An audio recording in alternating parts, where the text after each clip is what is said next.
Welcome everyone to LaGuardia.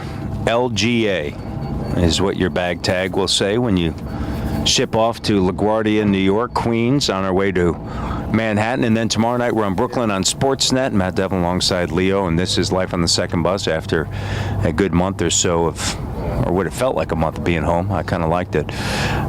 First of all, before we get going, because you know we like the kid, but we do care, and that is Andy Rautins, your son, winning the three-point contest at the D-League Showcase.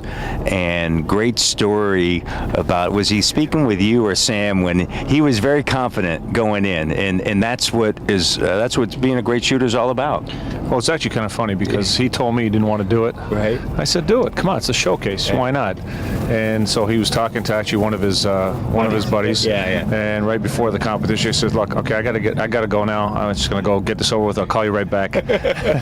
So if you're gonna do it, that's the way to do it. And you know what? Now is the time when 10 days start coming out, and I know that he's had some opportunities to go abroad, but yet really, I think at this stage, making the decision to kind of pass up some big money to try to get that chance to continue to live the dream playing in the NBA. Yeah, we talked about it and just said this year would be a commitment to, trying to get back into the NBA, whether it takes going through the season, going into the summer, and then after that you can decide whether you want to go get the check and get the money, go back to Europe. But you certainly don't want to wait too long to take advantage of that either. But he's pretty committed to trying to get back, and it's not easy, but there's a place for him. Well, there's always a place for a shooter.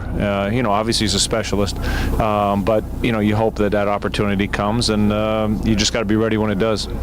All right, and for the Raptors, they had an opportunity yesterday, up 20. They ended up losing to Milwaukee. Yesterday started a stretch of 10 of 14 games against teams that are currently in the playoff picture. And tomorrow against Brooklyn, they're 8-1 since PJ Carlesimo took over. Then you have Chicago. Then you're at Philadelphia. Then the Lakers are in your building on Sunday. So this is a huge stretch for the Raptors. It really is. I mean, you have opportunities to really test yourself. I think the Raptors have had a little bit of a cushion. You've had a great homestand. You've had opportunity to play teams that are certainly beatable by their records. Now you're going to really have to test yourself and really step up, and that's going to mean going to places like Brooklyn where they're on a roll, they're playing great basketball, and and even if you don't get those games, the important thing is you got to build, you got to head in the right direction. So when you do approach, again, after Brooklyn, you have Chicago. Chicago, to me, despite the record, despite it's a good team, is a winnable game at home. So you want to make sure that whatever you do in Brooklyn leads to a possibility of progressing and winning at home in your next game. And then again, you go to Philly, and again, I think it's another winnable game, but you have to, every game has got to be building and approaching and been approached that way. When you look at Brooklyn right now, backcourt, Darren Williams, Joe Johnson playing well. Gerald Wallace was out with an injury. So you look at that. We know from seeing Brooklyn before, Lopez has been a problem for the Raptors on the inside. What do you see tomorrow night? Well, I think Brook Lopez is the big problem. Literally. I mean, he is a guy that is very imposing physically. And this guy knows how to play. He's got a good feel for the game, but his strength is an issue because the Raptors, without Valanciunas, without Bargnani, you don't have that 7-footer. Unless the Raptors throw Aaron Gray in there for some fouls, Lopez is going to be a problem. Darren Williams is like a new player right now. Struggled under Avery Johnson, but now under PJ seems to be more relaxed, playing his game.